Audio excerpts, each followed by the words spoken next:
juste un frère et une sœur qui jasent de finances en buvant du café.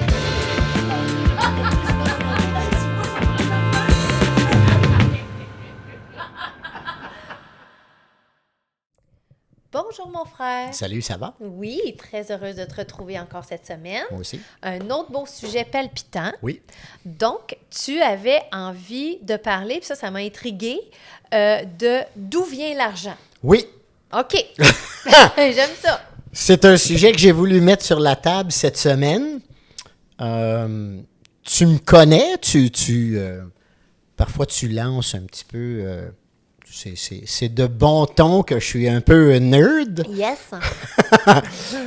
Donc, j'ai un côté philosophe métaphysique, moi. Je me pose souvent des questions sur les premières causes, les données fondamentales, etc.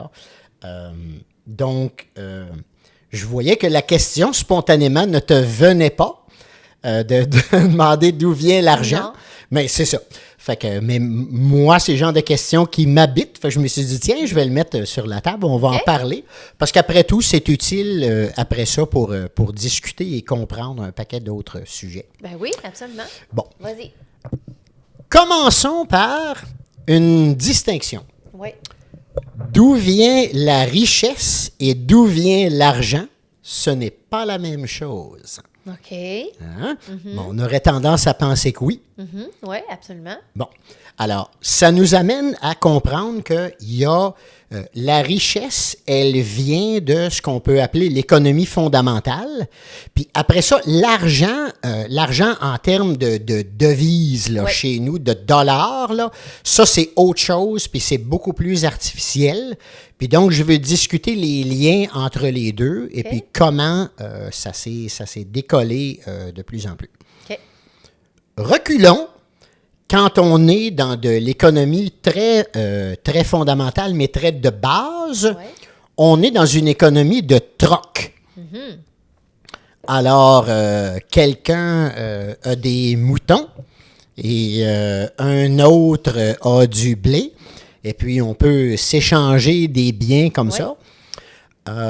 Pour les soins de nos auditeurs qui ont peut-être l'impression que je parle du Moyen Âge, j'aimerais rappeler que notre grand-père Paquin, donc ça remonte à seulement 2 générations avant toi et moi, quand il a eu le mérite avec son frère de démarrer la première concession automobile, Paquin Ford au Témiscamingue, il y a, m'a-t-on raconté, au moins la moitié des premières voitures qu'il vendait, qu'il se faisait payer non pas avec de l'argent, parce que les gens n'avaient pas tant que ça, mais quand il le vendait à des cultivateurs, il se faisait payer avec du foin, des poches de moulée. Notre mère me racontait qu'une fois, il avait hérité d'une chèvre ou un mouton. Oui, c'est vrai, là, tu vas dire. Donc, il se faisait payer avec des biens. Et notre grand-père devait, à ce moment-là, traverser du côté de l'Ontario, où il y avait un encan, où il devait aller vendre ses biens qui, lui, ne lui étaient pas très utiles. Ben non, c'est ça. Donc, aller les vendre dans un encan, où là, il récoltait l'argent.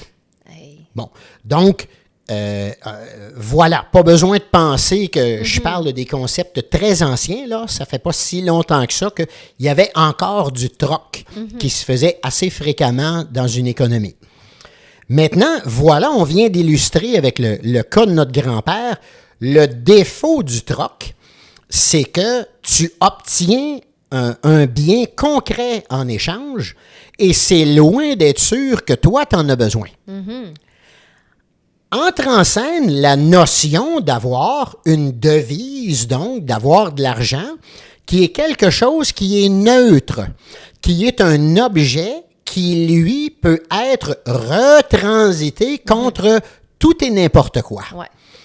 Quand on crée ça, une devise qui est neutre comme ça, on vient de créer énormément de liquidité et de dynamique dans l'économie parce que à ce moment-là, les gens peuvent l'utiliser pour une foule de choses, donc peuvent se retourner de bord puis aller faire d'autres achats de plein d'autres choses. Bon, alors, pendant très longtemps dans l'histoire de l'humanité, La devise qui, la plupart du temps, était utilisée, en fait, il y en avait deux principales, c'était l'or et l'argent. C'était donc des pièces d'or ou d'argent et qui avaient une bonne valeur, là. Et à ce moment-là, ça pouvait être utilisé comme monnaie d'échange. Oui. Bon.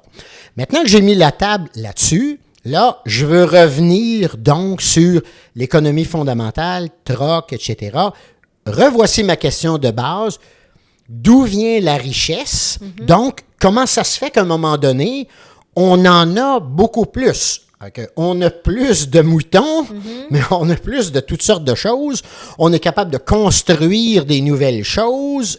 Et si on compare comment on vit aujourd'hui, là, des gens qui ont un train de vie très ordinaire aujourd'hui, en 2025, ont une vie qui est plus luxueuse que John D. Rockefeller, qui était le premier milliardaire il y a 120 ans. Okay. Tu vas me dire de quoi que je parle. Ce que je veux dire, c'est que Rockefeller, à l'époque, n'avait notamment pas du tout accès à la qualité des soins de santé qu'on a aujourd'hui. Ses enfants n'avaient pas accès à la même éducation. Les taux de mortalité étaient beaucoup plus élevés. Tu vois, je parle de toutes sortes de choses fondamentales de la vie. Pour son époque, comparé aux autres, il était... C'est exactement... Tu as très bien compris, c'est exactement. C'est-à-dire que lui, par rapport à ses pairs à son époque, il était infiniment plus riche qu'eux. Or, nous, aujourd'hui, quelqu'un de très ordinaire, on va dire, admettons, est comparable. Mais comment ça se fait? Comment ça se fait qu'on a créé une si grande richesse collective? Ça sort d'où, ça? Alors, le mot-clé derrière ça, c'est la productivité. Ça veut dire que nécessairement, nous sommes capables collectivement dans notre économie de faire plus, de produire plus de biens et de services avec moins. Donc, reportons-nous encore une fois, l'exemple de l'agriculture est toujours très utile parce que, après tout, l'économie mondiale pendant des milliers d'années a été essentiellement agraire. Il faut comprendre que l'urbanisation, là, le fait qu'aujourd'hui, dans tous les pays du monde, les gens vivent en ville, puis que l'économie est rendue très sophistiquée, très tertiaire, c'est un phénomène qui est très récent. Hein? Ça a commencé, on va dire, l'urbanisation massive à la fin du 19e siècle. Là. Il y avait Paris et Londres qui étaient déjà très grosses auparavant, mais ça demeurait une exception. Donc, si on se reporte à l'économie agraire, au départ, les familles avaient beaucoup d'enfants et il n'y avait aucun gain économique, j'entends. Hein? Je ne parle pas humain. Ça a une valeur à avoir des enfants. Mais je parle strictement au point de vue économique et financier. Il n'y avait pas de gain parce que, essentiellement, l'enfant que tu mettais au travail vers l'âge de 8-9 ans, il rapportait grosso modo ce qui te coûtait à le faire manger.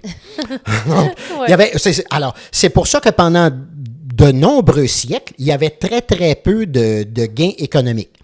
Maintenant, le moment où on met un cheval de trait qui est capable de servir à aller faire des récoltes, à être capable d'aller semer, qui est capable de faire un paquet de tâches parce qu'il est beaucoup plus fort qu'un humain, non seulement on a un gain de productivité parce que le cheval est meilleur, mais qui plus est, on vient de libérer des humains à faire d'autres choses. Puis ça, c'est souvent controversé, ça, en économie, quand on parle de ces choses-là. On a souvent l'impression que quand... parce que donc, quand je parle du cheval, ça peut sembler bizarre, mais c'était un progrès technologique d'utiliser le cheval. Absolument. Voilà, donc on a parfois l'impression que les progrès technologiques viennent déplacer des humains et que ça fait que ces gens-là ne travaillent plus. Oui. Je comprends. Or, ça va être l'émission où je vais parler de nos grands-pères, ma foi. J'ai un exemple qui me vient de notre grand-père Bergeron, qui, lui, pestait contre la machinerie. Il avait été un cultivateur une bonne partie de sa vie et disait « Les machines qu'ils inventent, là, ça enlève des jobs aux hommes. » Et notre père, donc son fils, lui avait dit « Mais pas, si c'est vrai ça, comment ça se fait que le taux de chômage n'augmente pas? » Ah! La réponse pourquoi le taux de chômage n'augmente pas, c'est que ces gens-là se trouvent d'autres choses à faire. Donc, la productivité, qui est au cœur de la création de richesse, elle vient de deux grandes sources. La première, c'est le progrès technologique. C'est donc le cheval, mais c'est éventuellement un tracteur, mais c'est un train qui soudainement est tiré par une locomotive à vapeur qui est capable de déplacer des gens soudainement sur des grandes distances. On passe d'une économie où les gens ne quittaient jamais leur région à soudainement ils sont capables d'aller ailleurs. Ça crée toutes sortes d'opportunités économiques quand on les déplace. Donc, le progrès technologique, l'innovation technologique est une grande source de productivité. OK. La deuxième grande source de productivité, qui elle aussi parfois, dépendamment des gens à qui on parle, est parfois sensible politiquement, elle est pourtant très réelle. La deuxième grande source de productivité, c'est trouver des nouveaux humains qui vont te faire le même job moins cher. Ça, ma sœur, là, c'est le grand miracle de la mondialisation depuis 1990. OK. À partir du moment où le mur de Berlin est tombé, la guerre froide est terminée, puis qu'on a arrêté de vivre en vase clos selon trois mondes, on parlait du tiers-monde quand toi et moi on était petits, parce que le premier monde était celui développé qui tournait autour du pôle des États-Unis. Okay. Le deuxième était le grand bloc communiste qui était mené par l'Union soviétique et la Chine. Ouais. Et le tiers-monde, c'était tout le reste de la planète, essentiellement. À partir du moment où tout ça tombe, on a ouvert, les États-Unis sont devenus le pays hégémonique qui a imposé son système économique et qui a dit, bien, désormais, les amis, la planète fonctionne et il y a des échanges commerciaux à la grandeur de la planète. Ça a ouvert énormément d'opportunités parce qu'il y a beaucoup de pays dans lesquels il y avait énormément de gens qui ne travaillaient pas et qui soudainement étaient très ouverts à l'idée d'être capables de faire des jobs qui se faisaient en Occident et de les faire à 4 fois moins cher. Ça a Puisque donc, leur coût de la vie chez eux est moins cher. en plein ça, absolument. Tu pouvais payer 10 $ quelqu'un au Vietnam et ça lui donnait un rythme de vie très riche dans son pays et dans sa ville, alors que ta personne au Canada ou aux États-Unis t'en coûtait 30. Évidemment, ça a déplacé un paquet de monde qui ont perdu des jobs dans des usines, puis il y en a qui se sont replacés, et il y en a qui se sont replacés moins bien. Mais quand on le regarde à l'échelle de la planète et en termes de sa productivité et des gains économiques qu'on a fait, ils ont été considérables. Et qui plus est, j'attire l'attention sur le fait qu'on a sorti énormément d'humains de la misère avec cette tendance lourde depuis 30 ans. La mondialisation. Exactement. Seulement qu'en Chine, on estime que 600 millions d'humains qui sont sortis de la pauvreté puis qui sont aujourd'hui dans ce qu'on considère de la classe moyenne. OK. Wow. En Chine. Alors, ça, c'est seulement la Chine. À l'échelle de la planète, c'est plus d'1 milliard. OK. Mais c'est vrai que c'est controversé comme discours. Oui, puis en particulier maintenant, parce que la mondialisation a été dominante depuis 30 ans. Et là, ce qu'on voit poindre très clairement, c'est qu'on veut revenir vers des formes de protectionnisme et vers... Faut-tu faire un petit clap, là, aussi? Bon, on a eu un petit pépin technique, mais notre microscopique équipe s'est retroussé les manches et nous revoici. Excellent. Alors, donc, on était pas mal, on parlait justement de la productivité dans les dernières années, puis j'aimais ce que tu as évoqué, que ça a eu du bon à l'échelle mondiale. Moi, plus qu'on pense, là. Moi, ça m'impressionne. Moi, je trouve ça phénoménal. Puis, je vais le dire comme ça, là. Je confesse mon humanisme là-dessus. C'est que moi, quand il y a du bien pour des humains sur la Terre, en quelque part, moi, je vois ça comme positif. Donc, sortir 600 millions de Chinois de la misère, c'est pas rien. Sortir plus qu'1 milliard d'humains de la misère en 30 ans, c'est pas rien. C'est phénoménal ce que crée la mondialisation. Donc, je pense qu'il faut qu'on en soit conscient aussi quand on s'apprête à vouloir mettre des mesures protectionnisme chez nous. C'est parce qu'on se regarde trop, nous, notre réalité, au lieu de le regarder à l'échelle mondiale. Absolument. Donc, on voit toujours ça comme le gros méchant, là, oui. mais dans le fond, il y a bien du monde qui en ont bénéficié là, de la mondialisation. Ben, nous aussi, là, d'ailleurs. Là, mais, oui, okay. exact.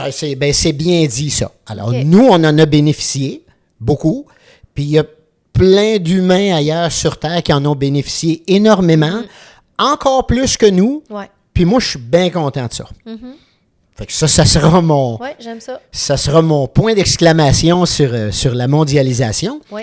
Donc, si je reviens, alors, qu'est-ce qui crée la richesse? C'est la productivité. La productivité, je le répète, elle a deux sources. Une, c'est l'innovation technologique. Deux, c'est mettre à profit des humains qui sont capables de faire le même travail pour moins. Oui. Et donc, si on s'en va vers un nouveau système dans les prochaines années où on veut mettre à mal, où on veut affaiblir la deuxième source de mettre des humains à profit.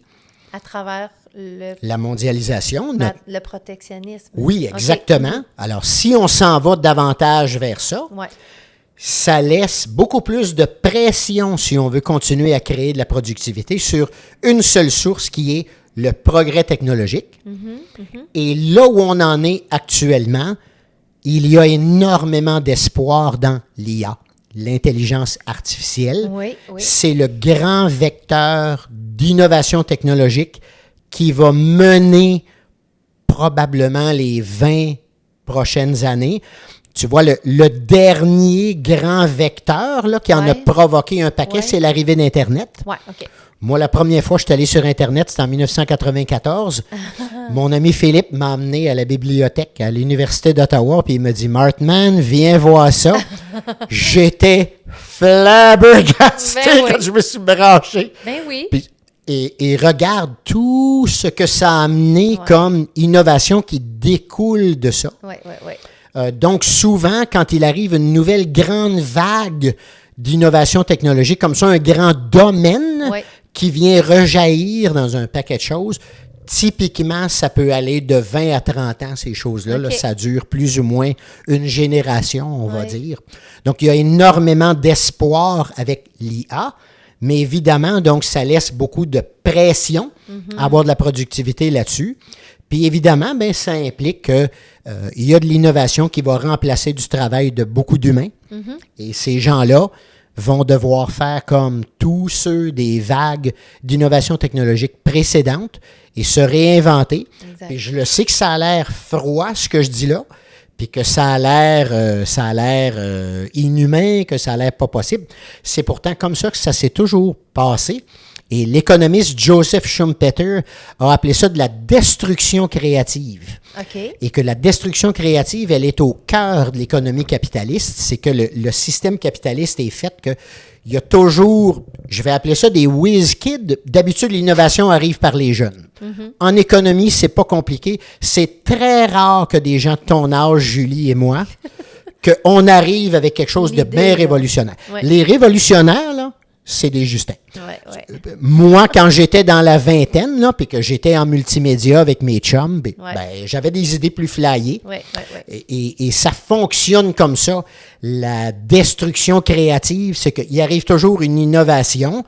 Puis la business a l'air toute petite, mais finalement, elle vient complètement déloger une ancienne industrie qui fonctionnait très bien, qui était très peinarde et que tout allait bien. Et tout à coup, ça crée une inflexion. Et ça, c'est toujours très bon pour la société. C'est toujours très bon pour le collectif. C'est très mauvais pour les entreprises qui se font déplacer. Fait qu'il y a toujours cette tension-là au cœur de l'économie capitaliste. Et donc, il y a toujours The new always replaces the old, comme on dit en anglais, là. Donc, il y a toujours du nouveau qui vient déplacer de l'ancien. Puis l'ancien perd sa place, mais globalement, la collectivité y gagne. Donc, ça, c'est la réponse à la question d'où vient la richesse. Okay. Maintenant, j'ai dit que l'épisode s'appelle D'où vient l'argent? Oui, c'est ça. Fait que je l'ai fait provocateur par exprès pour illustrer que les deux sont disloqués. Donc là, je reviens à mon propos au départ où j'ai dit qu'on a créé des devises parce que ça facilite les échanges commerciaux, parce qu'une devise, une monnaie, c'est fluide. Ça peut servir à n'importe qui. Mais bon, de l'or, à un moment donné, ça demeure relativement difficile à déplacer parfois, surtout quand on parle de plusieurs lingots, là, c'est très lourd, ces choses-là. Puis tu imagines quand il a commencé à avoir beaucoup de commerce interatlantique, là, donc de l'Amérique à l'Europe, il fallait toujours mettre ça par bateau, puis le déplacer d'un bord et de l'autre. Et puis, et l'autre chose, bien que c'est... L'or, ça peut servir comme monnaie d'échange, mais c'est pas quand même énormément fongible. Fait qu'à un moment donné, ben, les humains, on a décidé d'arriver avec un autre niveau d'abstraction. Donc, on a dit, on va créer des monnaies. Là, on est arrivé carrément avec des dollars, là, des billets. Oui. Et puis... mais on est conscient que des dollars, ça se crée comme ça. Tandis que ton or, il faut que... Exactement. On arrive au bout même à la limite. Oui, l'or est rare. Et il y a longtemps que les humains, on a déjà miné tout l'or qui est près de la surface terrestre, qui est l'or le plus facile à aller chercher. Donc là, les mines partout dans le monde, puis on en a beaucoup, notamment en Abitibi, une région qui est où toi et moi, on a des cousins-cousines, notamment. Donc, en Abitibi, les mines sont rendues qu'elles sont obligées d'aller de plus en plus profond dans le sous-sol pour aller chercher. Il y a la mine Odyssée à Malartic, qui appartient à Agnico Eagle, là, qui est rendu, qui était... Donc, Canadian Malartic, au départ, c'était un pit en surface, mais là, on est rendu qu'on creuse. Ah oui, hein? Oui. Fait que l'or est rendu de plus en plus difficile à aller chercher. En passant, ça lui donne de la valeur parce qu'il y a une rareté. Mais donc, quand on a créé des billets, on a voulu quand même les accoter à l'or. Donc, on a dit que pendant longtemps, là, quand on détenait un dollar ou des dollars, si on voulait, on pouvait aller dans une banque puis les échanger contre de l'or. On a fonctionné comme ça pendant longtemps. Quand la devise britannique était dominante, c'était toujours backé par l'or. Puis quand le dollar US est devenu dominant, donc à partir de 1946, au lendemain de la Deuxième Guerre mondiale, les États-Unis étaient une grande puissance hégémonique.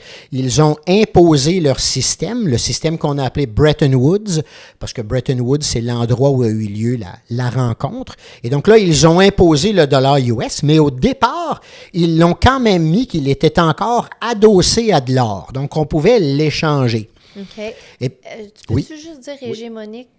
Hégémonique, ça veut dire tout seul, dans le fond. C'est une grande puissance qui, à toute fin pratique, est... Un hégémone, si ça veut, là, ça peut pratiquement imposer à la planète ce que ça veut. Et c'est dans l'histoire de l'humanité, les hégémones sont assez rares, mais ils arrivent à l'occasion. On a plus souvent affaire à des systèmes qui sont bipolaires, qui sont multipolaires, mais à l'occasion, il arrive une grande puissance qui a tout gagné. Et c'était le cas au lendemain de la Deuxième Guerre mondiale. L'Europe était complètement rasée à terre. La Grande-Bretagne, qui était une puissance avant la Deuxième Guerre mondiale, était complètement affaiblie. Donc, les États-Unis étaient tout puissants, ont imposé leur système avec le dollar US, qui était backé par l'or, mais à un moment donné, quelques pays, dont la France notamment, sous le général de Gaulle, a commencé à faire leur petit wise et commençait à échanger énormément de dollars US. Donc, à mesure qu'ils en avaient, ils les écoulaient puis ils disaient « Je veux de l'or, je veux de l'or, je veux de l'or, je veux de l'or. » Alors, les réserves américaines mettaient beaucoup d'or sur les bateaux qui traversaient l'Atlantique puis qui s'en allaient les déposer à Paris. Mais à un moment donné, il commençait à manquer d'or aux États-Unis. Alors, le président Nixon, en 1971, a dit « C'est terminé, les amis. La fenêtre est fermée. Désormais, on n'échange plus de dollars US contre de l'or. Donc, vous avez l'option. Vous pouvez faire confiance à notre dollar comme il est, là, tout nu, tout seul, là, dans ce qu'on appelle une devise fiat, c'est-à-dire qu'on la crée comme ça par volonté. Absolument. Et le système a continué à fonctionner comme ça. Mais d'où vient l'argent? Alors voilà, c'est facile à créer. on n'a qu'à dire aux banques centrales de continuer à imprimer des nouveaux dollars. Puis, ce qui est drôle aussi, c'est qu'encore aujourd'hui, on maintient le vocabulaire de parler d'imprimer des dollars, même si aujourd'hui, il n'y a même pas 1 dollar sur 10 qui est réellement physique. Aujourd'hui, l'argent se déplace électroniquement. Donc, la Banque du Canada, la Federal Reserve aux États-Unis, c'est la même chose. Là. Quand ils décident de créer des nouveaux dollars, là, il n'y a même plus besoin d'une imprimante pour vrai. Là. C'est pouf, on pitonne un ordinateur, et voilà! Mais au début, c'était ça, par exemple. Absolument, c'est ça. Oui, c'est ça, exactement. Et donc, on crée énormément d'argent. Mais effectivement que l'argent, autre que... Contrairement à l'art, l'argent, c'est comme plus un acte de foi ou un acte de confiance collective qu'on s'est doté entre nous. Là. My God, que j'aime ça quand tu dis ça. C'est en plein ça. Tu as tout compris. Notre système économique, notre système bancaire, comment il fonctionne, là, en particulier depuis 1971, ça repose totalement sur de la confiance. Oui. Le problème, c'est qu'on en abuse de cette confiance-là parce que, malheureusement, l'humain a une propension à la facilité. Et ce qui est facile, c'est de créer de l'argent et de créer d'imprimer. Oui, exactement, d'imprimer de l'argent qui n'est pas adossé à de l'économie réelle. De l'économie réelle, c'est quand on a créé de la productivité. Comment est-ce qu'on crée de la richesse? De la productivité. Tant qu'on est là-dedans puis on est dans de l'économie réelle et qu'on a de la vraie richesse excédentaire, c'est merveilleux. C'est fondamental. Le problème, c'est quand on se met à tricher puis qu'on se met à créer de plus en plus d'argent excédentaire. Et là, en 2025, on en a excessivement trop. Oui. Et donc, Lynn Alden, qui est une économiste que j'aime beaucoup, a utilisé une image dans une entrevue récemment que j'ai bien aimée.